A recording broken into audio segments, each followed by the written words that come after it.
shines bright and clear today. My holiness shines bright and clear today.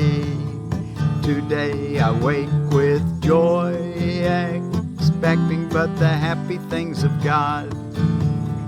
Expecting but the happy things of God to come to me. I ask but them to come and realize my invitation. My invitation will be answered by the thoughts to which it has been sent by me.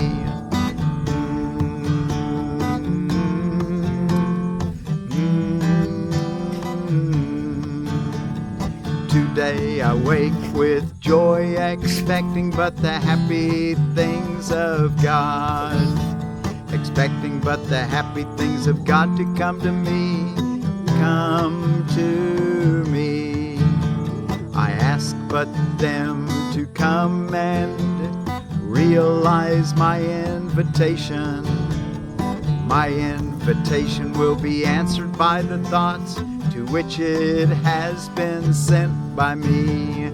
And I will ask for only joyous things the instant I accept my holiness.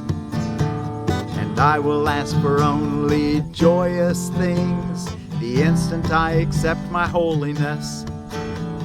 For what would be the use of pain to me? What purpose would my suffering fulfill? For what would the use of pain to me? What purpose would my suffering fulfill? For what would be the use of pain to me? What purpose would my suffering fulfill? And how would grief and loss avail me if insanity departs from me? If insanity departs from me today, and I accept my holiness instead, accept my holiness instead. For what would be the use of pain to me? What purpose would my suffering fulfill? And how would grief and loss avail me if insanity departs from me today? And I accept my holiness instead. My holiness shines bright and clear today. My holiness shines bright and clear today. Father, my holiness is yours. Father, my holiness is yours. Let me rejoice in it, and through forgiveness be restored to sanity. Your Son is still as you created him, still as you created him. My holiness is part of me and also part of you. And what can alter holiness? What can alter holiness itself? My holiness shines bright and clear today. My holiness shines bright and clear today. My holiness shines bright and clear today. I tell you what that reminds me of. It reminds me of that Bible verse that says that we're seated in heavenly places with Christ. You know, holiness is one of those ideas that are hard to define in this world. I mean, we can come up with some definitions, but let your mind be open to what lies beyond, which we're going to learn in our text reading today. Don't think that you've learned it all. It's what you don't know that you want to learn. That's what, it's what education's for, what training's for, what learning's all about. So don't stop with what you've learned. Realize there's more to learn. And holiness is one of those words that, in this world, probably look it up in the dictionary. It'll probably say sacredness, something devoted to God. I like to think of it as wholeness. W-H-O-L-E, is holy, H-O-L-Y. So wholeness, sacred wholeness, the completion where everything's connected, everything's perfect, everything's integrated, everything's as God created it, interconnected with everything else that God created. That's the wholeness, the sacred wholeness, holiness. My holiness shines bright and clear today, whether you know it or not. It's shining. You might as well become aware of it. I'm Forgiveness Willie, teaching forgiveness from the Ozarks underneath this young walnut tree here in some kind of in my horse pasture. And you know, I was just doing a little research on how much oxygen does a forest make. An acre of forest will produce about 60 in the temperate climate. I think it's about the same. Anyway, it may differ in tropical rainforests. I'm not sure, but what I searched for in the temperate climate here in the Ozarks, an acre of forest will produce about enough, and it will be about the same as grass, a pasture land that's with good healthy grass. That will produce about the same amount of oxygen, if I understood it right. I'm going to do more research, but I was kind of surprised at that. Even the carbon sink of the roots of grasses are really stable. Where, you know, in a forest you've got all the carbon is in the trees and the roots. A fire can eliminate that real quick and turn it back into gaseous state. But I was pretty surprised that grasses create a lot of oxygen and hold a lot of carbon, which are two things we really need to be thinking about in order to get along with each other and have a nice nest for ourselves. My holiness shines bright and clear today. Did I tell you that I'm Forgiveness Willie, teaching forgiveness from the Ozarks? I think I said that. Here for lesson 285 out of A Course in Miracles. We're reading from the Foundation for Inner Peace version. Look at these little stick-tight things that got all over me. I don't know what those things are. There's a seed from, and I'm not sure what the plant is. Okay, well, let's go. My holiness shines bright and clear today. We're seated in heavenly places with Christ is what I was trying to get you to recognize. That we're perfect, integrated. We just got to wake up and realize it. In our associated reading, what is the Holy Spirit? The Holy Spirit mediates between illusions and the truth, since he must bridge the gap between reality and dreams. Perception leads to knowledge through the grace that God has given him to be his gift to everyone who turns to him for truth. Across the bridge that he provides are dreams all carried to the truth, to be dispelled before the light of knowledge. There are sights and sounds forever laid aside, and where they were perceived before, forgiveness has made possible perception's tranquil end. The goal the Holy Spirit's teaching sets is just this end of dreams. For sights and sounds must be translated from the witnesses of fear to those of love, and when this is entirely accomplished, learning has achieved the only goal it has in truth. For learning as the Holy Spirit guides it to the outcome he perceives for it, becomes the means to go beyond itself, to be replaced by the eternal truth. If you but knew how much your Father yearns to have you recognize your sinlessness, you would not let his voice appeal in vain, nor turn away from his replacement for the fearful images and dreams you made. The Holy Spirit understands the means you made by which you would attain what is forever unattainable. And if you offer them to him, he will employ the means you made for exile to restore your mind to where it truly is at home. From knowledge where he has been placed by God, the Holy Spirit calls to you to let forgiveness rest upon your dreams and be restored to sanity and peace of mind. Without forgiveness will your dreams remain to terrify you, and the memory of all your Father's love will not return to signify the end of dreams has come. Accept your Father's gift. It is a call from love to love, that it be but itself. The Holy Spirit is his gift by which the quietness of heaven is restored to God's beloved Son, would you refuse to take the function of completing God when all He wills is that you be complete? And our text reading for today is in chapter 31, the final vision, Roman numeral 4, the real alternative, which is the same, other than the paragraph changes, it's the same in the original edition. Roman numeral 4 is the real alternative in chapter 31 of the original edition, as well as what we're reading out of the Foundation for Inner Peace version. And let's read that. Keep in mind today, my holiness shines bright and clear today. And join up to that. You feel it every hour of the day. Take time to feel the holiness that's shining in you and all around you, bright and clear.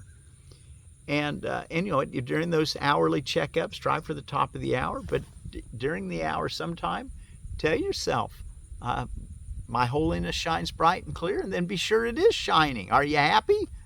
Are you little happy face shining?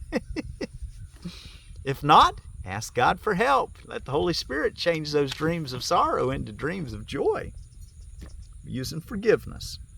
Okay, and then be sure to do your longer practice period morning and evening, sitting in the silence for a few minutes. The real alternative. There is a tendency to think the world can offer consolation and escape from problems that its purpose is to keep. Why should this be? Because it is a place where choice among illusions seems to be the only choice, and you are in control of outcomes of your choosing. Thus you think within the narrow band from birth to death. A little time is given you to use for you alone, a time when everyone conflicts with you, but you can choose which road will lead you out of conflict and away from difficulties that concern you not. And I wanted to bring our attention to that statement. Thus, and you are in control of outcomes of your choosing. Thus you think within a narrow band from birth to death. You think we need to start thinking in a bigger band. And we need a bigger bandwidth here, eternal instead of just temporal. Thus you think within the narrow band from birth to death. A little time is given you to use for you alone, a time when everyone conflicts with you, but you can choose which road will lead you out of conflict and away from difficulties that concern you not. Yet they are your concern. How then can you escape from them by leaving them behind? What must go with you? You will take with you whatever road you choose to walk along. 2. Real choice is no illusion, but the world has none to offer. All its roads but lead to disappointments, nothingness, and death. There is no choice in its alternatives. Seek not escape from problems here. The world was made that problems could not be escaped. Be not deceived by all the different names its roads are given. They have but one end, and each is but the means to gain that end. For it is here that all its roads will lead, however differently they seem to start, however differently they seem to go. Their end is certain, for there is no choice among them. All of them will lead to death. On some you travel gaily for a while, before the bleakness enters, and on some the thorns are felt at once. The choice is not what will the ending be, but when it comes. 3. There is no choice where every end is sure. Perhaps you would prefer to try them all. Perhaps you would prefer to try them all before you really learn they are but one. The roads this world can offer seem to be quite large in number, but the time must come when everyone begins to see how like they are to one another. Men have died on seeing this, that no matter which road you're on, they're all the same. They lead to bleakness and despair and death. But men have died on seeing this, that no matter which way they went, it was a dead end. Men have died on seeing this, because they saw no way except the pathways offered by the world. And learning, they led nowhere, lost their hope. And yet this was the time they could have learned their greatest lesson. All must reach this point and go beyond it to the great lesson. It is true indeed there is no choice at all within the world. But this is not the lesson in itself. The lesson has a purpose, and in this you come to understand what it is for. Paragraph 4. Why would you seek to try another road, another person, or another place when you have learned the way the lesson starts, but do not yet perceive what it is for? Its purpose is the answer to the search that all must undertake who still believe there is another answer to be found. Learn now without despair there is no hope of answer in the world. But do not judge the lesson that is but begun with this. Seek not another signpost in the world that seems to point to still another road. No longer look for hope where there is none. Make fast your learning now and understand you but waste time unless you go beyond what you have learned to what is yet to learn. That's what I was talking about in the beginning. We don't want to just hang out with what we've already learned and think we're accomplished. We want to use that as a staging ground to go on further, to learn what's really important. Make fast your learning now and understand you but waste time unless you go beyond what you have learned to what is yet to learn. For from this lowest point will learning lead to heights of happiness, in which you see the purpose of the lesson shining clear and perfectly within your learning grasp. My holiness shines bright and clear today. That's what we're going to learn. 5. Who would be willing to be turned away from all the roadways of the world unless he understood their real futility? Is it not needful that he should begin with this, to seek another way instead? For while he sees a choice where there is none, what power of decision can he use? The great release of power must begin with learning where it really has a use. And what decision has power if it be applied in situations without choice? Paragraph 6. The learning that the world can offer but one choice. The learning that the world can offer but one choice, no matter what its form may be, is the beginning of acceptance that there is a real alternative instead. To fight against this step is a road the world does not contain. The search for different pathways in the world is but the search for different forms of truth, and this would keep the truth from being reached. 7. Think not that happiness is ever found by following a road away from it. This makes no sense and cannot be the way. To you who seem to find this course to be too difficult to learn, now would that be you? To you who seem to find this course to be too difficult to learn, let me repeat that to achieve a goal you must proceed in its direction, not away from it. And every road that leads the other way will not advance the purpose to be found. If this be difficult to understand, then it is this course impossible to learn. But only then. But otherwise, it is a simple teaching in the obvious. If you're heading in the right direction, you'll see more and more. You want to be stiff-necked and uncircumcised, as the Old Testament calls us when we don't follow God. Well, then you'll be heading in the wrong direction. You'll think that this simple lesson in the obvious is hard to learn. Paragraph 8. There is a choice that you have power to make when you have seen the real alternatives.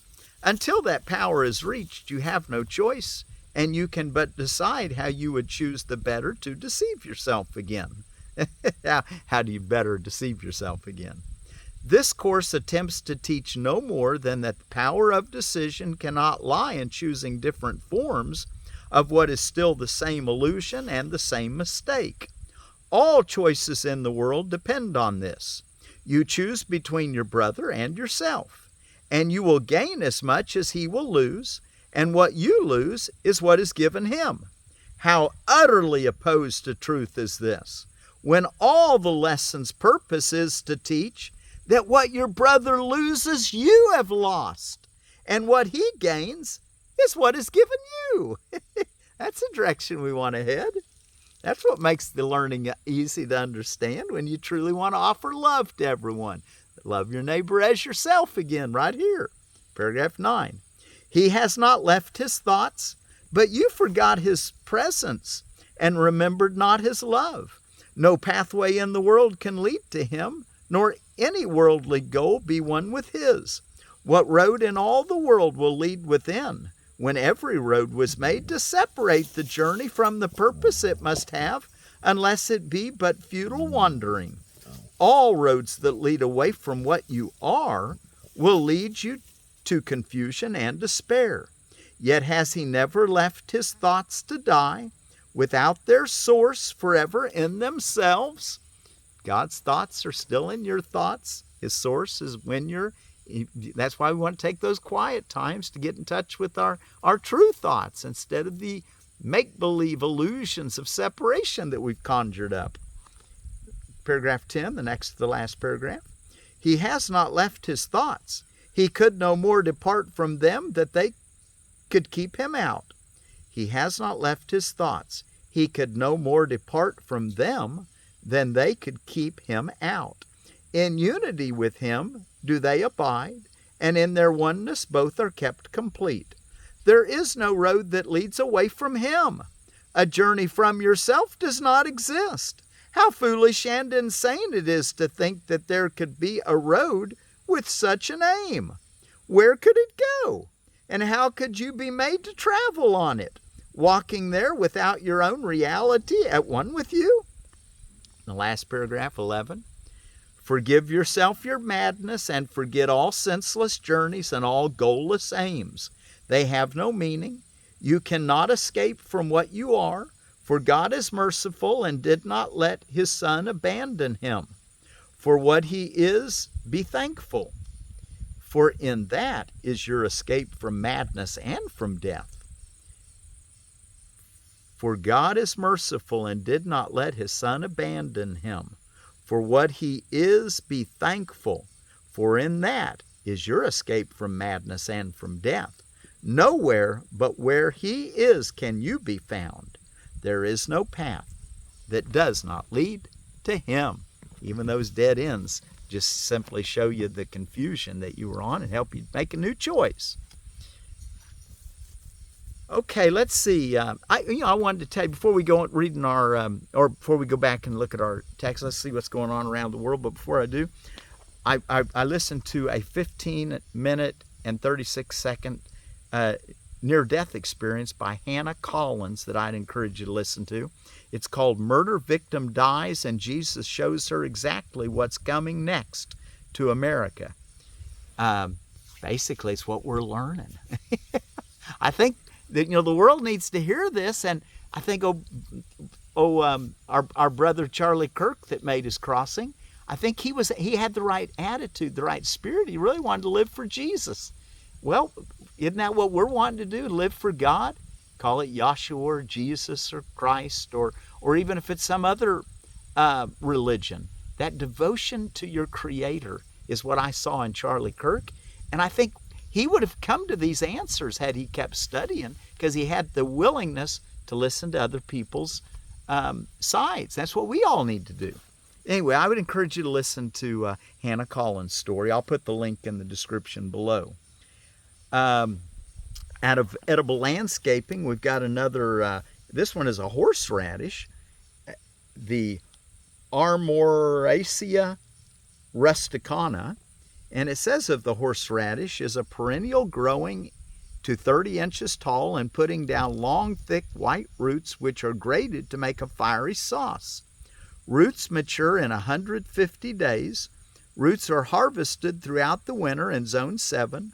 Space 2-foot circles, Zones 3 through 7. Of course, you would harvest them throughout the winter in Zone 6 too, but you have to choose the days when it's warm enough that your ground's not solid like a rock.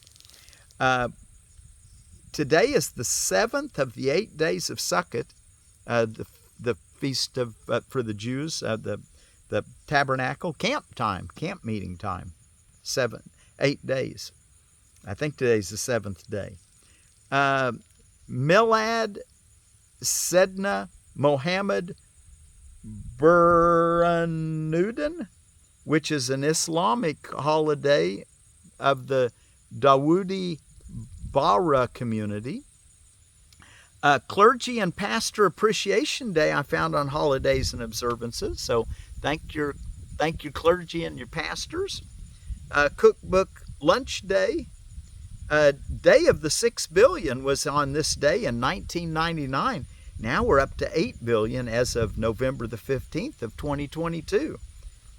Drink local wine day. We got to learn to get along and protect our planet. All these people, we got to make lots of green grasses and trees for us to get lots of oxygen and purify the soil and give us food and just all the things that the natural world gives us all.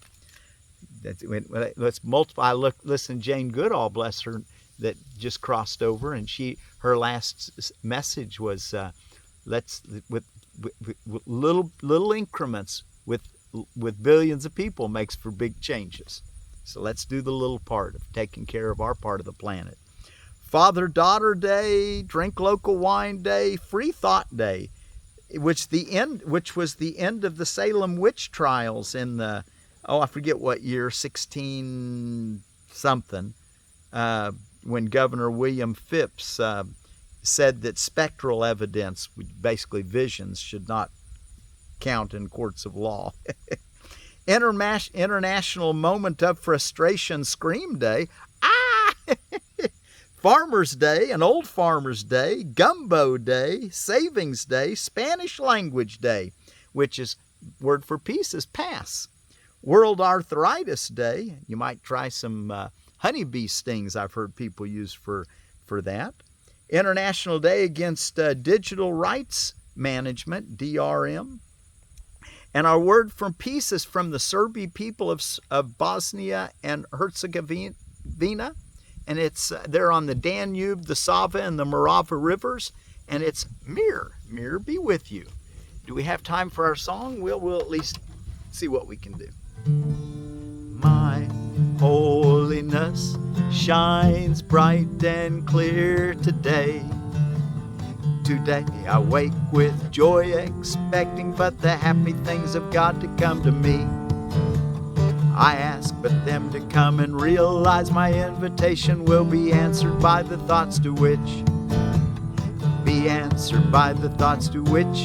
it has been sent by me. And I will ask for only joyous things the instant I accept my holiness. For what would be the use of pain to me? What purpose would my suffering fulfill? And how would grief and loss avail me if insanity departs from me today? And I accept my holiness instead. Father, my holiness is yours. Let me rejoice in it. And through forgiveness be restored to sanity. Your Son is still as you created him. My holiness is part of me and also part of you. And what can alter holiness itself? What can alter holiness itself? My holiness shines bright and clear today. My holiness shines bright and clear today. That was the abbreviated way of singing it. But we got through the whole thing. And our word for peace is mir. Mir be with you. Peace be with you out of Serbian language. My holiness shines bright and clear today. Mir.